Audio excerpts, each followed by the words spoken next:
Hi hello friends.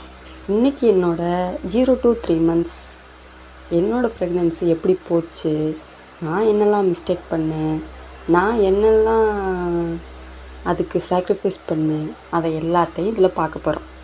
வாங்க வீடியோக்குள்ளே போகலாம். என்னோடய வீடியோ இப்போ தான் ஃபஸ்ட் டைம் பார்க்குறீங்கன்னா இந்த சேனலை சப்ஸ்கிரைப் பண்ணி வச்சுக்கோங்க. இந்த வீடியோவை ஸ்கிப் பண்ணாமல் லாஸ்ட் வரைக்கும் பாருங்கள். ஏன்னா இந்த வீடியோவில் பிளட் கம்மியாக இருக்கவங்களுக்கு, அது மட்டும் இல்லாமல் 3 monthsக்குள்ளே நஞ்சு கூடி இறங்கியிருக்குன்னு சொல்கிறவங்களுக்கு, இது எல்லாத்துக்குமே என்னென்ன சொல்யூஷன், என்னென்ன பிரச்சனைகள் எப்படி ஸ்டாப் பண்ணுறது, இது எல்லாமே இந்த வீடியோவில் சொல்லியிருக்கேன். கடைசி வரை பாருங்கள். ப்ரெக்னென்சியில் ஸ்டார்டிங்கே என்னங்க, ப்ரெக்னென்சி டெஸ்ட் பண்ணுறது தாங்க. இந்த டெஸ்ட் ரெகுலருக்கும் ஒரு மாதிரி இருக்கும், இர்ரெகுலருக்கும் ஒரு மாதிரி இருக்கும். இப்போது ரெகுலராக பீரியட்ஸ், அதாவது 28 daysக்கு ஒன்ஸ் வருதுன்னா, இல்லை 25 daysக்கு ஒன்ஸ் வருதுன்னா, உங்களுக்கு நீங்கள் செக் பண்ணுற 28 daysலேயும் செக் பண்ணலாம், 30 daysலேயும் செக் பண்ணலாம். உங்களுக்கு கரெக்டாக அந்த ப்ரெக்னென்சி கிட்டில் ஆட் ஆகிடும்.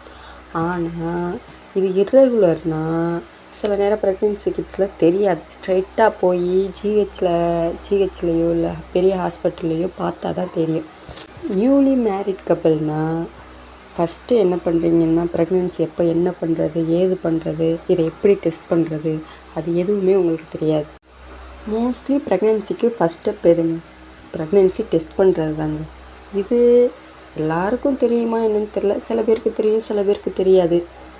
ஃபஸ்ட்டு என்ன பண்ணணும்னா, மெடிக்கலில் போய் ப்ரெக்னென்சி கிட்டுன்னு ஒன்று விற்குங்க, அதை வாங்கிக்கிறங்க. அதை வாங்கி மார்னிங்கோ இல்லை எந்த டைம் உங்களுக்கு சூட்டபுளாக இருக்கோ, ரெகுலர்னால் நீங்கள் எந்த டைம் வேணால் யூஸ் பண்ணி பார்த்துக்கலாம். அதுவே இர்ரெகுலர்னால் மார்னிங் ஸ்டார்டிங் எந்திரிச்ச உடனே இதை பண்ணி பார்த்துடணுங்க. யூரின் சாம்பிள் எடுத்துக்கிட்டு அந்த ப்ரெக்னென்சி கிட்டில் ஒரு ஹோல் இருக்கும், அந்த ஹோலில் 2 drops or 3 drops விட்டிங்கன்னா அது ஃபில் ஆயிடும்.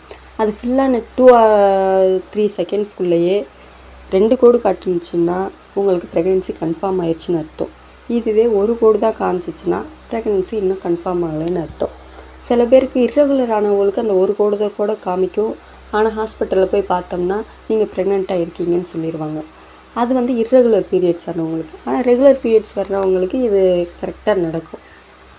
அடுத்து ப்ரெக்னென்சி டெஸ்ட் முடித்து ஹாஸ்பிட்டல் போகிறவங்களுக்கு ஸ்டார்டிங்கில் ஒரு 30 daysலேயே ஹாஸ்பிட்டல் போய் செக் பண்ணி பார்த்துருங்க.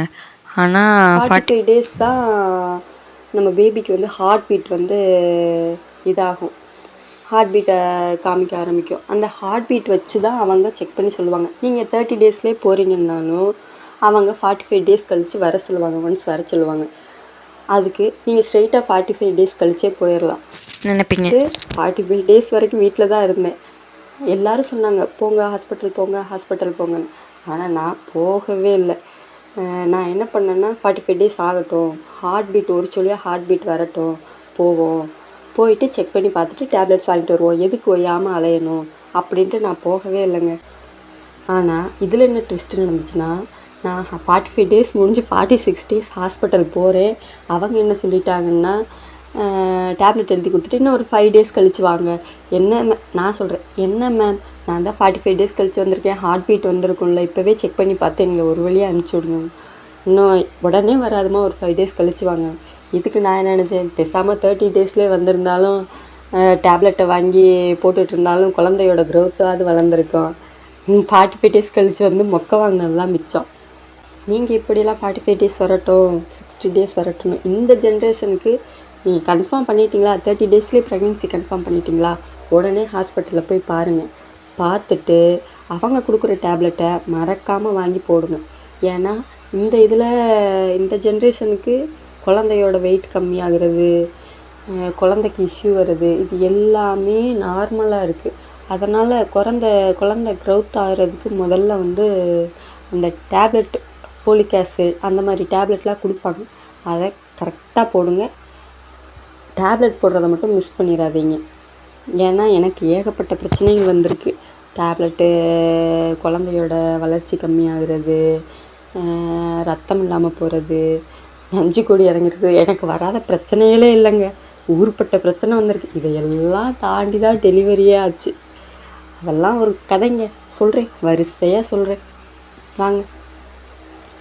ஃபஸ்ட்டு நீங்கள் ஹாஸ்பிட்டல் போகிறீங்கன்னு வச்சுக்கிறீங்களே, அங்கே செக் பண்ணிடுறீங்க. வீட்டுக்கு வந்துட்டு சும்மா இருக்காமல் ஜிஹெச்சுக்கு போங்க. ஜிஹெச்சில் போயிட்டு, ஏன்னா அப்போ தான் உங்களுக்கு அமௌண்ட் கிரெடிட் ஆகும், உங்களுக்கு தேவையான திங்ஸ் எல்லாம் கொடுப்பாங்க. அது போக உங்களுக்கு இப்போ சில பேர் வந்து நார்மலான இதில் இருப்பீங்க, அவங்களுக்கெல்லாம் வந்து இங்கே ஹாஸ்பிட்டல் போயிட்டு உங்களுக்கு ரத்தம் கம்மியாக இருக்குது, நீங்கள் இப்போ ட்ரிப்ஸ் போடணும், அயன் சுக்ரோஸ், அதாவது நம்மளுக்கு ரத்தம் அதிகமாகிறதுக்கு வந்து அயன் சுக்ரோஸ்னு ஒரு இன்ஜெக்ஷனும் போடுவாங்க, ட்ரிப்ஸ் மாதிரியும் ஏற்றுவாங்க. உங்களுக்கு அது வந்து ஹாஸ்பிட்டல், ப்ரைவேட் ஹாஸ்பிட்டல்லன்னா ஒரு ட்ரிப்ஸுக்கு 800 ரூபா, 1500 ரூபா இந்த மாதிரிலாம் இருக்குது. இதுவே ஜிஹெச் போனீங்கன்னா உங்களுக்கு ஃப்ரீயாகவே போடுவாங்க. அதனால தான் ஜிஹெச்சில் போயிட்டு ஒரு அட்டைன்னு சொல்லுவாங்க, அட்டை போட்டு வச்சுக்கோங்க. உங்களுக்கு வந்து ஒரு நோட்டும் என்ன சொல்கிறது, ஒரு நோட்டு கொடுப்பாங்கங்க. அந்த நோட்டில் உங்கள் பேர், அட்ரஸ், டீட்டெயில்ஸ் எல்லாமே ஃபில் பண்ணி கொடுத்துருவாங்க. நீங்கள் மறக்காமல் நார்மல் பீப்புளாக இருந்தீங்கன்னா, ஹை லெவல் பீப்புளெலாம் பார்க்குறீங்கன்னா என் வீடியோவை பார்க்க மாட்டீங்க. அப்படி பார்க்குறதுனாலுமே உங்களுக்கு ஜிஹெச்சில் நீங்கள் போட்டு வச்சுக்கிறது ரொம்ப யூஸ்ஃபுல்லாக இருக்கும். நீங்கள் அந்த அட்டை போடுறதுனால என்னென்ன பெனிஃபிட்ஸ் இருக்குன்னா, உங்களுக்கு 3 மந்த்ஸ்க்குள்ளே ஒரு பாக்ஸ் கொடுப்பாங்க. குழந்த க்ரோத் ஆகுறதுக்கு ஹார்லிக்ஸ் மாதிரி 2 பாட்டில் வச்சுருப்பாங்க, பேரிச்சம்பழம் டேட்ஸ் வச்சுருப்பாங்க. அது மட்டும் இல்லாமல் அதில் நிறைய திங்ஸ் வச்சுருப்பாங்க. கிட்டத்தட்ட ஒரு 2000 மதிப்புள்ள திங்ஸ் எல்லாமே ஒரு டப்பாவில் போட்டு கொடுப்பாங்க. எங்கேயோ ஆரம்பித்து எங்கேயோ போயிட்டேங்க. வாங்க வீடியோக்குள்ளே போகலாங்க ஸ்ட்ரைட்டாக.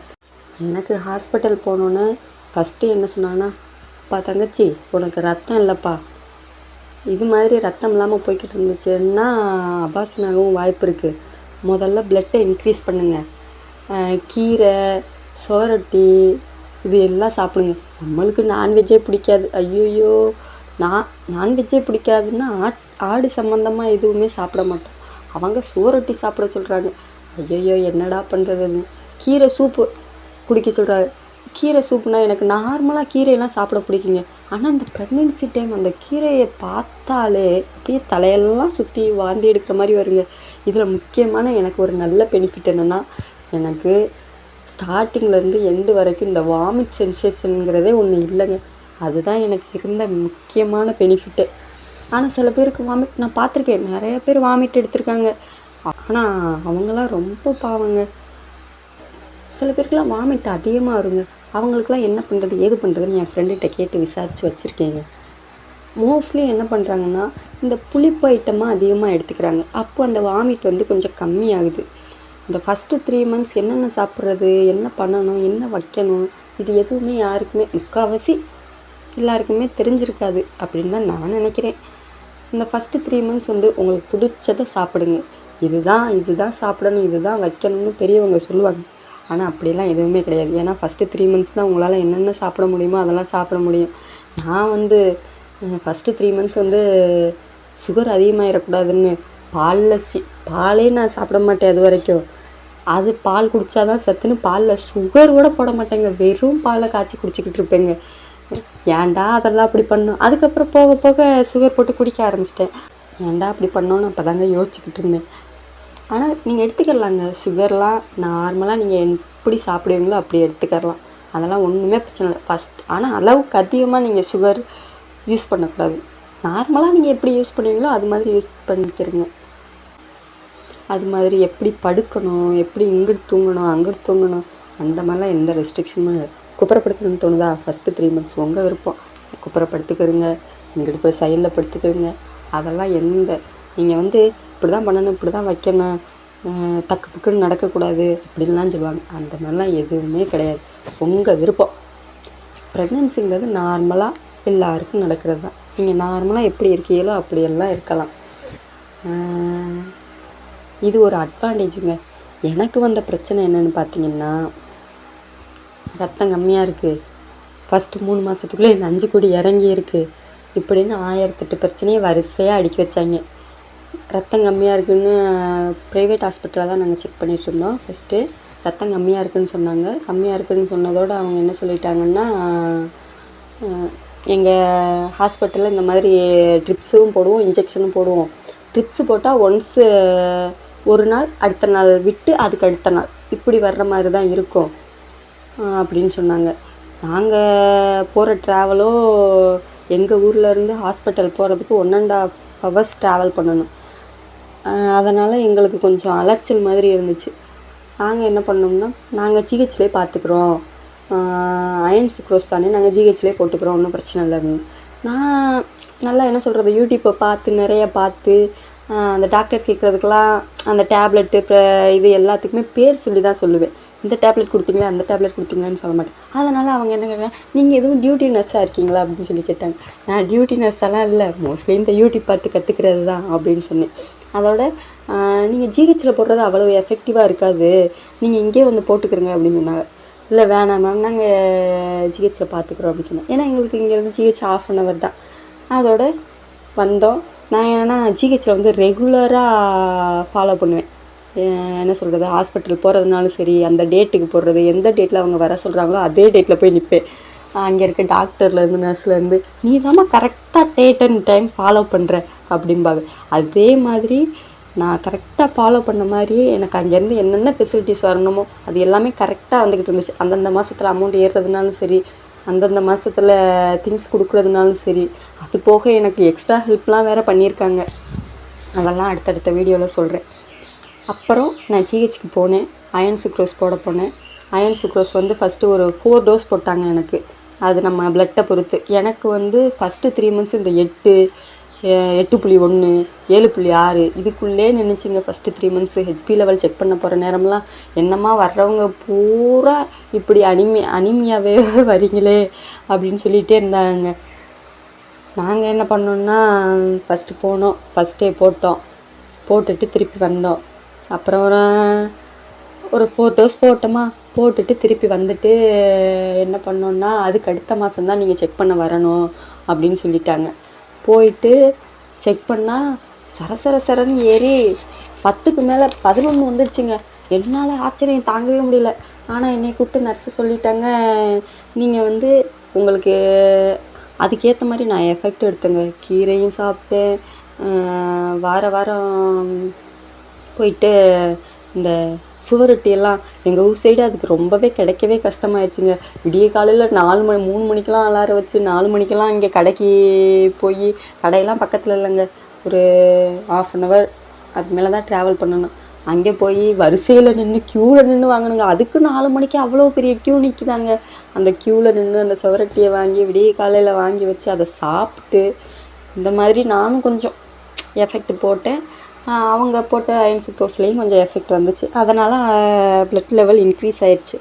இன்க்ரீஸ் ஆனதோடு அடுத்த மாதம் போகிறோம், 10-11 வந்துருச்சு. அதோட அப்பா ஜாலிப்பா அப்படின்னு சொல்லிட்டு முடிச்சுட்டு ப்ரைவேட் ஹாஸ்பிட்டலில் போய் அடுத்த செக்கப் போனால், ஏன்னா நான் மோஸ்ட்லி டேப்லெட் வந்து ப்ரைவேட் ஹாஸ்பிட்டலில் கொடுத்ததான் சாப்பிட்டேன். கவர்மெண்ட் ஹாஸ்பிட்டலில் டேப்லெட் வாங்கிட்டு வருவேன், ஆனால் சாப்பிட்றதெல்லாம் கிடையாது. ப்ரைவேட் ஹாஸ்பிட்டலில் போய் பார்த்தோம்னா அவங்க என்ன சொன்னாங்கன்னா, உங்களுக்கு நஞ்சு கொடி இறங்கியிருக்குப்பா, நீங்கள் அதிகமாக ட்ராவல் பண்ணக்கூடாது, வைக்கக்கூடாது, அடுத்து நஞ்சு கொடி இறங்கியிருந்தால் அது கொஞ்சம் பிரச்சனையாயிரும் அப்படி சொல்லி என்னை பயமுறுத்தி விட்டாங்க. என்னடா இது, இப்போத்தான் ப்ளட் லெவலை குறைச்சோம், இனிமேல் போயிட்டு இதை வேறு இது பண்ணணுமா அப்படின்னு சொல்லிட்டு வரையிலேயே எனக்கு மண்டை மூளையெல்லாம் குழம்பி போச்சுங்க. அதோட ட்ராவலே பண்ணக்கூடாதுன்னா அங்கேருந்து 3/4 மணி நேரம் நான் பஸ் ஏறி 1 hour பஸ் ஏறி தான் இங்கே வரணும், இந்த ஹாஸ்பிட்டல் வரணும். என்னங்க ட்ராவலே பண்ணக்கூடாதுன்னு வேறு சொல்கிறாங்க அப்படின்னு சொல்லிட்டு வந்து என் வீட்டு வாசலில் ஒரு நாள் ஃபுல்லாக எந்திரிக்கவே இல்லைங்க. படுத்த இடத்துலே சாப்பாடு, உட்காந்துருந்த இடத்துலையே எல்லாம் பரிசாக கொண்டாந்து வைக்கிறாங்க. நானும் சாப்பிட்டு அதை இடத்துல படுத்திக்கிட்டு கைகளெல்லாம் செத்து போக ஆரம்பிச்சிருச்சு. கடைசியில் என்ன பண்ணேன்னா, ஜிஹெச்சுக்கு அடுத்த மாதம் நான் அந்த மாதத்துலேயே போகணும், ஒரு டேட் கொடுத்துருக்காங்க, போகணும். போனால் அவர்கிட்ட டாக்டர்கிட்ட கொண்டு போய் இதை நிட்டேன். அவர் பார்த்துட்டு எதுவுமே சொல்லலை.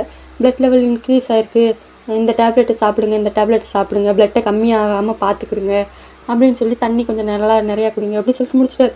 எங்கள் ஸ்கேன் வந்து அங்கே எடுக்க மாட்டாங்க, நான் ப்ரைவேட் ஹாஸ்பிட்டலில் எடுக்கிற ஸ்கேனை தான் கொண்டு போய் காமிப்பேன்.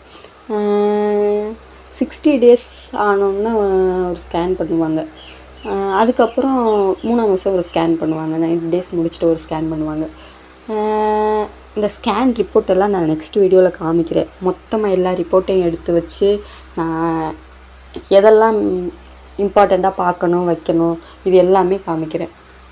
இந்த ஸ்கேன் ரிப்போர்ட்டை காமிச்சிட்டு டாக்டர்கிட்ட நான் என்ன சொன்னேன்னா, டாக்டர் ப்ரைவேட் ஹாஸ்பிட்டலில் நஞ்சு கொடி இறங்கியிருக்குன்னு சொல்கிறாங்களே, அதெல்லாம் ஒன்றும் பிரச்சனை இல்லையா அப்படின்னு டாக்டர்கிட்ட கேட்டால் அவர் சொல்கிறாரு, ஏம்மா 3 மாதம்தாம்மா ஆகுது, அது இருக்க கர்ப்பப்பை சின்னதாக தாம்மா இருக்கும், அதுக்குள்ளே குழந்தை எப்படி இருக்க முடியும், அதெல்லாம் ஒன்றும் பிரச்சனை இல்லை, அது வளர வளர 5 மாதத்துக்கு மேலே அப்படியே 7 மாதத்துக்கு மேலே அப்படி ஆனால் தான் பிரச்சனை, இப்போல்லாம் ஒன்றும் கிடையாது, எல்லாம் நார்மல் தான், ஒன்றும் பிரச்சனை இல்லை, அதெல்லாம் ஒன்றும் பிரச்சனை இல்லை, போம்மா நீ அப்படின்ட்டார்.